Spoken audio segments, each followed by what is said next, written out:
At midnight, this dog rang the temple bell like it was screaming for help. No one was supposed to be here.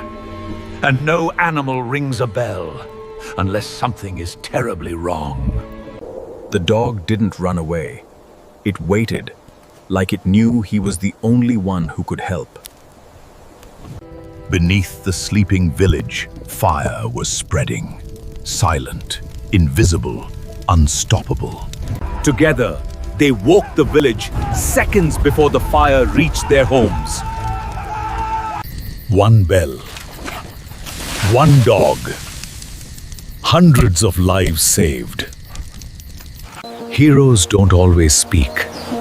Sometimes they just ring a bell.